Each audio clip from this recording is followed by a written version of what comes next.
how can we read the stories of the Old Testament well? How can a person who is out there who is reading through the Bible for the first time, and they're slogging through the Pentateuch and the laws, how do we help someone like that read the Old Testament well? What are some guidelines you can give us? We certainly can't do it in this interview. Yes, in the next 2 minutes, Next 2 could you minutes. please? I've written on this in almost every book I've done that deal with this. I spent a chapter.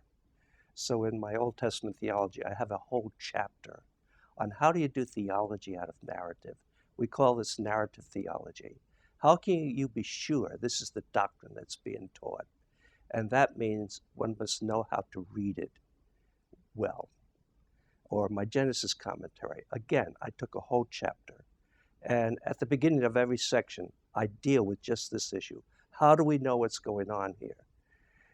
I'll give you an illustration. That Adele Berlin said, you don't know what the Bible means until you know how it means. Now, I paraphrased it. She teaches at the University of Maryland. You don't know what it means until you know how it means. So, for example, it's difficult without knowing the background of my audience, but take the story of Solomon in the first 11 chapters of Kings, assuming we know something about that story. It begins with the prophet naming Solomon. It ends with the prophet naming Jeroboam, taking it away from Solomon. The next chapter, that's chapter 1 versus chapter 12, the end.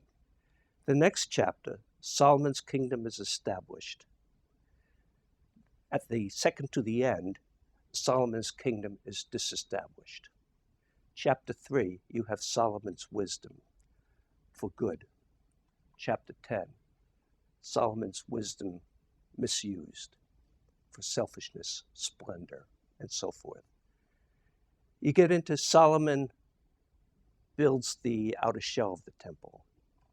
Solomon dedicates the temple. Then you have the inner, and that's balanced. In the middle of it, you have his building of his own palace, the queen's palace, and all the other buildings, which seems out of place. Now, what happened there is we call that chiastic parallelism. You had A prime, B prime, as in a pyramid with a focal point. Now, with that kind of literature, when you get that kind of structure, the point of it, the message of it, is principally that X. Right in the middle. Right in the middle. And right in the middle of the narrative, you have the story of his building his own palace and his queen's palace. In other words, he put his palace ahead of completing the temple. I pointed that out in a church, and an elder, this was during the late 1990s, when the market was going gangbusters. An elder of the church said, other elders have resigned from my church. They want to take this moment to make money. And I was thinking of resigning too, until I saw that pivot. And I realized I was not going to put my portfolio before the church, before God. Well, unless you know that, you don't understand that story. You don't know what it means until you know how it means. And that's why we have seminaries to help people to understand. So you can't answer these questions that quickly, really, but it gives you a taste of it at any rate. So it's a very good question. So people can begin to learn. This is not rocket science either. No. It takes a degree of skill, but people can begin to learn to look for these kind of patterns in the Old Testament. That's correct. And can use the very good tools that we have out there, like your commentary on Genesis and other books, which will give people guidance in how to read the text well. My training in university, I put on the lens of source criticism. I could tell you what's J, what's E, what's B, what's D. I have that lens. That's the lens I was given to analyze. I took those lenses off, and I put on another set of lenses that enabled me to see the text for what it is. And then I could see what it meant really clearly. I was trying to encourage students. I said, I didn't know how to read the Bible till I was 65. And I thought it was going to encourage them. We're all learning, you know. They said, Oh, great. Well, so the main point is that we can't read the Bible well unless we learn how it works. Yeah, and there There are many, it needs balance here. It's like I think it was Augustine who said, "The Bible is shallow enough for a child to wade in it, deep enough for an elephant to drown in it." And so, knowledge is always imperfect. And part of the problem I'm having here is I might discourage people who can understand the Bible. There's enough there to keep us busy and to live by it. One time, I had a student say to me, he said, "Did anybody understand the prophets? It's the most difficult literature to read." And I said, "Well, enough to kill them."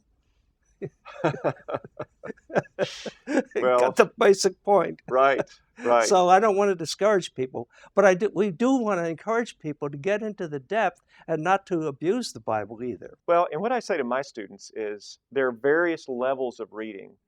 The beginner can immediately begin learning things and seeing things in the text that are understandable, that they can gather. The problem is if we always live there and we are not in a process of growth and understanding and what I would say is leaning into the text, trying to hear what God is saying and learning the skills to learn to read it better. It's a Christian virtue.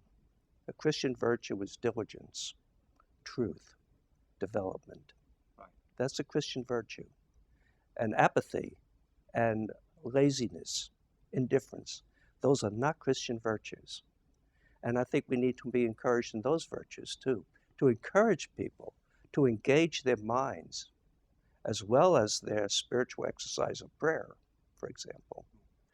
And I find that when we develop those skills, when it's integrated with the heart, then it becomes very transformative in our lives. Exactly. I like that word, transformative. Because otherwise, see, I've learned as a teacher, there are two problems we have. We deal with knowledge to a large extent. Knowledge has two problems to it. It's a virtue, but it's also a vice, unlike other virtues which are pure. But knowledge is not pure. And knowledge that we're engaged in here, it always tends to puff up. It always tends to have pride. You get two knowledgeable people, there's always going to be a little bit of tension between them. And that's wrong. But it occurs. It's the reality. And the other thing is, it's always imperfect. And what happens then is you get anxious. You become a workaholic. I got to get this exactly right. You become a perfectionist. And I've learned that you have to overcome the virtues of knowledge with pure virtue, so that you must overcome what Paul says, it puffs up with love, and die to self and understand who you are. But it has to be overcome with pure virtue of love. And the limitation has to be overcome with the pure virtue of faith. I'm not going to know everything perfectly, but what I don't understand perfectly, I still trust God. So that frees us up. So we need to have virtue balancing the virtue and vice of knowledge.